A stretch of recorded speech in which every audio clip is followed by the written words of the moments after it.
মোৰ ছাত্ৰ-ছাত্ৰীসকল তোমালোকক মোৰ ইউটিউব চেনেলটোলৈ স্বাগতম জনাইছোঁ। আজি আমি আলোচনা কৰিম ক্লাছ 6ৰ lesson number 7 the mountain and the squirrel এই কবিতাটিৰ যিখিনি প্ৰশ্ন উত্তৰ কৰিবলৈ আমাৰ ৰৈ গৈছিলে আজি সেইখিনি আলোচনা কৰিম।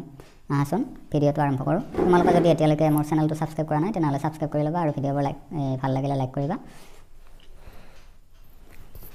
3 নম্বৰ প্ৰশ্নটো চাম এতিয়া। ৰিড দ্য ফলোইং লাইনছ তলৰ শাৰীবোৰ চোৱা বা পঢ়া। ৰিড মানে পঢ়া, তলৰ শাৰীবোৰ পঢ়া বুলি কৈছে। But all sorts of things and weather must be taken in together to make up a year and a sphere. এতিয়া এইখিনি অৰ্থখিনি হৈছে কিন্তু সকলো বস্তু আৰু বতৰ একেলগ কৰিলেহে আমি এটা বছৰ পাম আৰু এটা পৰিক্ৰমা পাম। এতিয়া প্ৰশ্নটো হ'ল why does the poet talk about a year and a sphere? এতিয়া কবিয়ে এটা বছৰ আৰু এটা পৰিক্ৰমাৰ কথা কিয় কৈছে? এইটো এনসাৰটো মই ইয়াত লিখিছোঁ আৰু প্ৰশ্নটোও লিখিছোঁ, গোটেই লাইনকেইটা লেখা নাই। Why does the poet talk about a year and a sphere? কবিয়ে এটা বছৰ আৰু এটা পৰিক্ৰমাৰ কথা কিয় কৈছে? এতিয়া এনসাৰটো হ'ব The poet wants to say that everything, whether it is big like the mountain or small like the squirrel, is needed to form the earth. Like all things and all kinds of weather are needed to make the year. Everything is important. মানে সকলো বস্তুৱেই দৰকাৰ। অৰ্থটো হ'ল কবিয়ে ক'ব বিচাৰিছে যে পৃথিৱীখন হ'বলৈ সৰু ডাঙৰ প্ৰতিটো বস্তুৰেই দৰকাৰ, যেনেকৈ বছৰটো হ'বলৈ প্ৰতিটো বস্তু আৰু প্ৰতিটো বতৰ লাগে।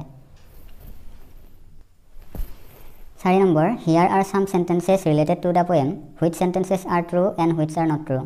Correct the ones which are wrong and write the correct sentences in your notebook. মানে ইয়াত কবিতাটিৰ লগত জড়িত কেইটামান বাক্য দিয়া হৈছে আৰু কোনবোৰ বাক্য শুদ্ধ আৰু কোনবোৰ বাক্য ভুল তুমি বিচাৰি উলিয়াব লাগিব আৰু যিবোৰ বাক্য ভুল হৈ আছে সেইবোৰ শুদ্ধ কৰি বহীখনত লিখিব লাগিব। এতিয়া এ নম্বৰত কি দিছে? The mountain called the squirrel little pig. পৰ্বতখনে কেৰ্কেটুৱাটোক লিটল পিগ বুলি কৈছিল, মানে ক্ষুদ্ৰ অভিমানী বা চোৰ বুলি ক'ব পাৰে। কেৰ্কেটুৱাই যে বস্তুবিলাক ইফালৰ পৰা সিফাল কৰি থাকে, গতিকে এটা সৰু চোৰ এনেকৈ হেৰি কৰিছিলে, এটা মানে ঠাট্টা কৰিছিলে আৰু এই কথাটো সত্য আমি কবিতাটিত পাইছোঁ, গতিকে এইটো ট্ৰু লিখিব লাগিব, TRUE। মই বহীখনত লিখিছোঁ, চাবা। The mountain called the squirrel little pig.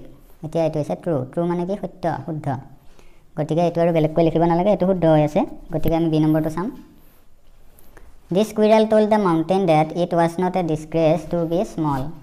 আৰু কেৰ্কেটুৱাটোৱে পৰ্বতখনক কৈছিল যে মানে সৰু হোৱাটো একো লাজৰ কথা নহয়, আকাৰত সৰু হোৱাটো একো লাজৰ কথা নহয়, গতিকে কেৰ্কেটুৱাটোৱে এইখিনি কথা কৈছিল, আমি পাইছোঁ, গতিকে এইটো শুদ্ধ হ'ব, ট্ৰু বুলি লিখিব লাগিব, TRUE, সত্য বা শুদ্ধ। তোমালোকে এই অসমীয়াখিনি লিখিব নালাগে, মই অৰ্থটোহে দিছোঁ ইয়াতে, ট্ৰু বুলি লিখিলেই হ'ব। The mountain is not as spry as the squirrel, C number. এতিয়া এইটো অৰ্থটো হৈছে পৰ্বতখন কেৰ্কেটুৱাটোৰ দৰে চঞ্চল নাছিল। হয়, কেৰ্কেটুৱাটো বহুত চঞ্চল হয়, বহুত কৰ্মী, কাম কৰে, ইফালৰ বস্তু সিফালে লৈ যায়, মানে ৰেষ্ট নলয়, গতিকে এইটো সত্য, ট্ৰু। তাৰপিছত ডি নম্বৰটো চাম। ডি নম্বৰটো আছে the squirrel can carry a forest on his back. কেৰ্কেটুৱাই এখন হাবি নিজৰ পিঠিত লৈ ফুৰিব পাৰে, গতিকে এইটো সত্য নহয়, ইট ইজ নট ট্ৰু বুলি লিখিলে হ'ল, সত্য নহয়। এতিয়া সত্য শুদ্ধকৈ লিখিব লাগিব আমি। The squirrel can not carry a forest on his back. ইয়াতে কেন মানে পাৰে বুলি কৈছে, আমি কেন নট লগাই নোৱাৰে বুলি ক'ম, ক'লে বাক্যটো শুদ্ধ হ'ব, গতিকে ভুল বাক্য এইটোৱে আছিলে, এইটো আমি শুদ্ধকৈ লিখিলোঁ। 5 number discuss in groups and share Euro answers with the class. মানে দল হৈ লৈ তোমালোকে আলোচনা কৰা, দলবদ্ধ হৈ আলোচনা কৰা আৰু তোমালোকৰ উত্তৰবিলাক শ্ৰেণীটোৰ বাকী ল'ৰা ছোৱালীৰ আগত কোৱা। এতিয়া A number what was the cause of the fight between the mountain and the squirrel, why do you think so'? মানে পৰ্বত আৰু কেৰ্কেটুৱাৰ মাজৰ কাজিয়াখনৰ কাৰণ কি আছিল আৰু তুমি তেনেকৈ কিয় ভাবা? এতিয়া এনচাৰটো লিখিব লাগিব, তুমি কিয় তেনেকৈ ভাবা, কাৰণটো তুমি যিটো কাৰণ লিখিবা সেই কাৰণটো তুমি কিয় ভাবা এনেকুৱা হোৱাৰ কাৰণে হোৱা বুলি। Answer the cause of the fight was the mountains feeling of superiority or proud. I think so because the mountain addressed the squirrel as little pig to insult him. অৰ্থটো হৈছে কাজিয়াখনৰ কাৰণটো আছিল পৰ্বতখনৰ উচ্চমান্যতাৰ ভাৱ বা অহংকাৰ। মই তেনেকৈ ভাবোঁ কাৰণ পৰ্বতে কেৰ্কেটুৱাটোক অপমান কৰি ক্ষুদ্ৰ অভিমানী বা ক্ষুদ্ৰ চোৰ বুলি সম্বোধন কৰিছিল। 5 number B2 tell your friends two things you like about the squirrel and two things you dislike about the mountain তুমি কেৰকেটুৱাৰ বিষয়ে ভাল পোৱা দুটা বস্তু আৰু পৰ্বতৰ বিষয়ে বেয়া পোৱা দুটা বস্তুৰ কথা নিজৰ সংগীত কোৱা মানে নিজৰ লগৰীয়াজনক ক'ব দিছে ক্লাছৰ তেত মই লিখি দিছো আনসাৰটো two good things about the squirrel are মানে কেৰকেটুৱাৰ বিষয়ে দুটা মই ভাল পোৱা কেৰকেটুৱাৰ দুটা বস্তু হ'ল the squirrel is humble the squirrel is logical এতিয়া কেৰকেটুৱাৰ দুটা ভাল কথা হ'ল এক নম্বৰ হ'ল কেৰকেটুৱাটো নম্ৰ the squirrel is humble আৰু দুই number the squirrel is logical মানে কেৰকেটুৱাটো যুক্তিবাদী কেৰকেটুৱাৰ কথাত যুক্তি আছে মিছা কথা কোৱা নাই সত্য কথা কৈছে 6 number have you heard the folk tale about an old man and his wife they were quarreling about whose work was harder read and enjoy the story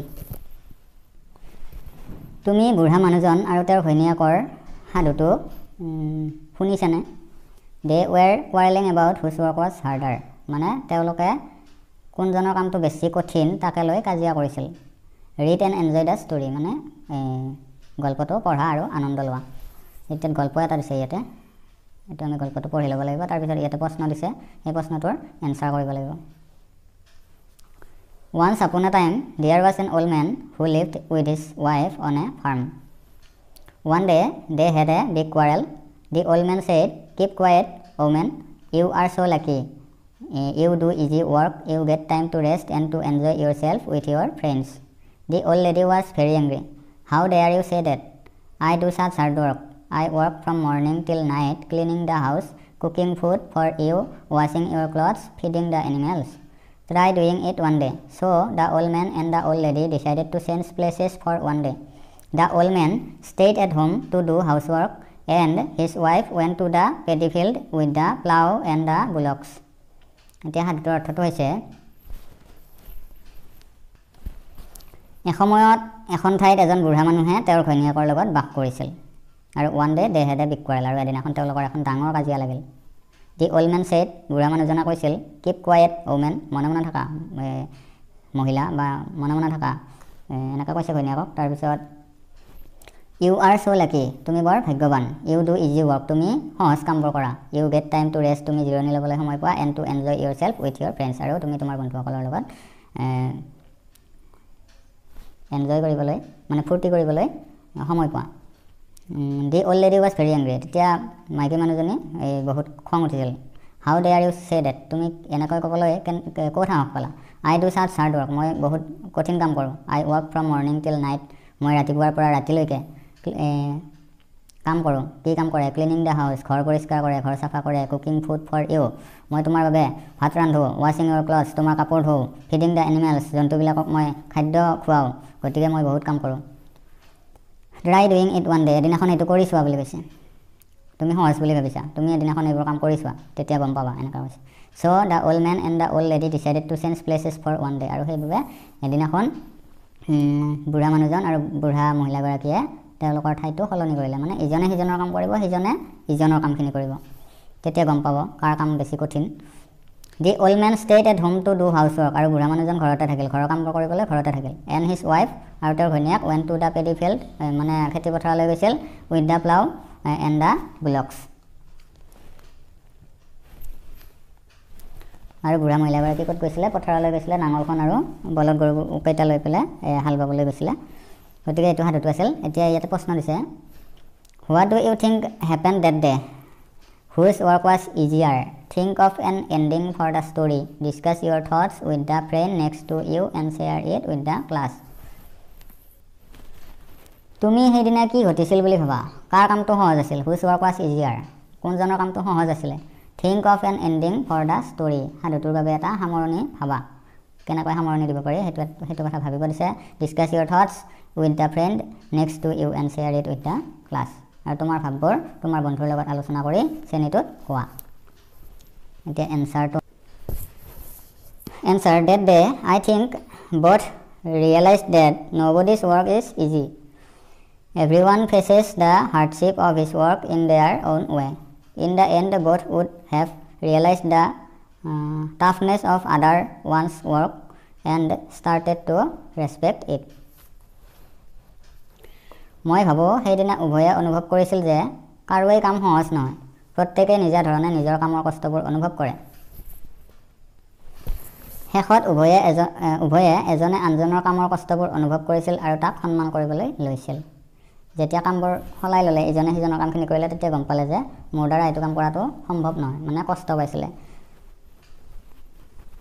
গতিকে নিজৰ কামত সকলোৱে পাৰ্গত, নিজৰ কামখিনি সকলোৱে কৰিব পাৰে, কিন্তু আনৰ কাম কৰাটো ইমান সহজ নহয়।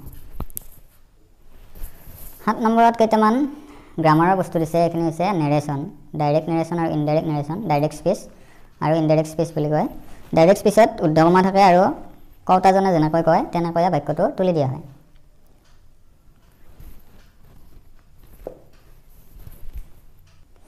আৰু ইনডাইৰেক্ট নেৰেশ্যন কৰিলে উদ্ধকমাটো উঠি যায় আৰু কওঁতাজনে যেনেকৈ কয় তেনেকৈ বাক্যটো নিলিখি অৰ্থৰ সলনি নোহোৱাকৈ বাক্যটোৰ গঠনটো অলপ সলনি কৰা হয়। এতিয়া এইখিনিত কুৱেশ্যন নাই বাৰু, গ্ৰামাৰ পঢ়িলে আমি ভালদৰে এই নেৰেশ্যনটো পঢ়িম। এতিয়া আমি কুৱেশ্যন ক'ত দিছে চাম। এইফালে আছে কেইটামান প্ৰশ্ন। Now try and change the following sentences from direct to indirect speech. এতিয়া তলৰ সেই ডাইৰেক্ট মানে ডাইৰেক্ট স্পীচবোৰ ইনডাইৰেক্ট স্পীচলৈ নিব দিছে। প্ৰত্যক্ষ উক্তিৰ পৰা পৰোক্ষ উক্তিলৈ নিব দিছে। এই বাক্যটোত এতিয়া উদ্ধকমা আছে, এইটো প্ৰত্যক্ষ উক্তি আৰু বক্তাই যেনেকৈ কৈছে তেনেকৈ এই কথাখিনি তুলি দিছে। গতিকে আমি এতিয়া পৰোক্ষ উক্তিলৈ নিম, ইনডাইৰেক্ট স্পীচ কৰিম। তেতিয়া কি হ'ব, উদ্ধকমাটো উঠাই দিব লাগিব আৰু বাক্যটোৰ গঠনটো সলনি হ'ব, বাক্যটোৰ অৰ্থটো সলনি নহয়। এতিয়া মই গোটেইকেইটা প্ৰশ্ন ইয়াতে লিখি লৈছোঁ, কিতাপখনত যেনেকৈ আছে তেনেকৈ, আৰু মই এনচাৰটো ইয়াতে লিখি দিছোঁ। আৰু এতিয়া আৰু কিতাপখন নাচাওঁ, এই বহীৰ পৰা তোমালোকে লিখি ল'বা।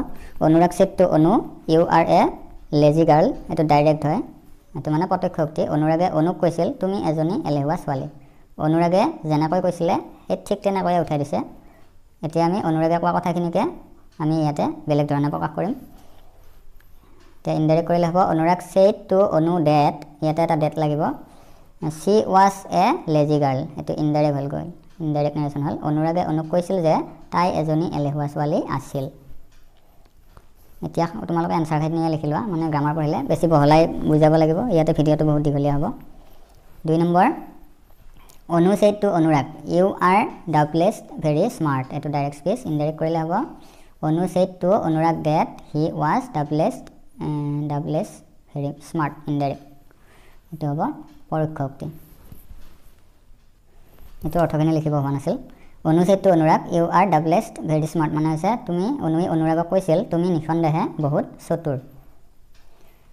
এতিয়া ইনডাইৰেক্ট কৰিলে, Anu said to Anurag that he was doubtless very smart. এতিয়া অনুৱে অনুৰাগক কৈছিল যে সি নিঃসন্দেহে বহুত চতুৰ আছিল। সন্দেহ নাই, তাৰমানে সি যে চতুৰ এই কথাটোত সন্দেহ নাই, সেইকাৰণে ডাউটলেছ নিঃসন্দেহে বুলি কৈছে। 3 নম্বৰ আছে, হি said to her I play cricket. এইটো ডাইৰেক্ট স্পীচ। সি তাইক কৈছিল মই ক্ৰিকেট খেলোঁ। এতিয়া ইনডাইৰেক্ট কৰিলে হ'ব, হি said to her that he played cricket. এইটো হ'ব ইনডাইৰেক্ট। সি তাইক কৈছিল যে সি ক্ৰিকেট খেলিছিল, এইটো বহুত দিন আগতে কৈছিল সেইকাৰণে খেলিছিল।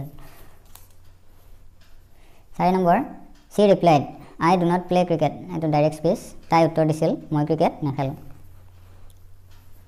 আৰু এনচাৰ হ'ব, C replied date C did not play cricket. Indirect speech, পৰোক্ষ উক্তি। তাই উত্তৰ দিছিল যে তাই ক্ৰিকেট খেলা নাছিল। She added, 5 number, she added I dance Bihu. Direct, তাই যোগ দিছিল। তাই আকৌ কথাৰ মাজতে আকৌ যোগ দি কৈছিল আৰু মই বিহু নাচোঁ বুলি কৈছে। তাই কৈছিল মই নাচোঁ বুলি কৈছে, তাই নিজৰ কথা কৈছে। এতিয়া ইনডাইৰেক্ট কৰিম, she added that she danced Bihu. এইটো হ'ব ইনডাইৰেক্ট। তাই যোগ দিছিল যে তাই বিহু নাচিছিল। তাই যোগ দি কৈছিল, তাৰমানে আগতে কিবা কথা আলোচনা কৰি আছিল, তাৰপিছত তাই আকৌ যোগ দিছিল, আকৌ কৈছিল, তাৰমানে সেইটো হৈছে তাই যোগ দিছিল যে তাই বিহু নাচিছিল। তাৰপিছত next 6 number, he said to her I do not dance Bihu. Direct, এইটো হৈছে প্ৰত্যক্ষ উক্তি। সি তাইক কৈছিল মই বিহু নানাচোঁ। এতিয়া ইনডাইৰেক্ট কৰিম, he said to her that he did not dance Bihu. এইটো পৰোক্ষ উক্তি, ইনডাইৰেক্ট স্পীচ। সি তাইক কৈছিল যে সি বিহু নচা নাছিল। 7 number, Arun said a lazy girl can not dance. এইটো ডাইৰেক্ট স্পীচ। অৰুণে কৈছিল এজনী এলেহুৱা ছোৱালীয়ে নাচিব নোৱাৰে। এতিয়া এনচাৰটো হ'ব, Arun said that a lazy girl could not dance. Indirect, অৰুণে কৈছিল যে এজনী এলেহুৱা ছোৱালীয়ে নাচিব নোৱাৰে। 8 number, Anurag said I agree with you. এইটো ডাইৰেক্ট স্পীচ। অনুৰাগে কৈছিল মই তোমাৰ লগত সন্মত। এতিয়া ইনডাইৰেক্ট হ'ব, Anurag said that he was agri with him. মানে অৰুণৰ লগত সন্মত আছিল, অৰুণে যিখিনি কথা ক'লে সেই কথাখিনিৰ লগত সন্মত আছিল, সেইকাৰণে উইথ হিম বুলি কৈছে। হিম মানে কোন? অৰুণ। ইয়াতে ব্ৰেকেটৰ ভিতৰত অৰুণ বুলি লিখি দিয়া গ'ল অনুৰাগে কৈছে যে সি তাৰ লগত সন্মত কাৰ লগত অৰুণৰ লগত এতিয়া আজিৰ ভিডিঅ'টো যথেষ্ট দীঘলীয়া হৈছে গতিকে আমি আৰু প্ৰশ্ন উত্তৰ আলোচনা নকৰোঁ এইখিনি যিখিনি ৰৈ গ'ল আমি নেক্সট ইয়াৰ পিছৰ ভিডিঅ'টোত আমি আলোচনা কৰিম তোমালোকৰ চেনেলটো ছাবস্ক্ৰাইব কৰি থ'বা আৰু ভিডিঅ'টো ভাল লাগিলে লাইক কৰি দিবা আজিলৈ এৰিছোঁ ধন্যবাদ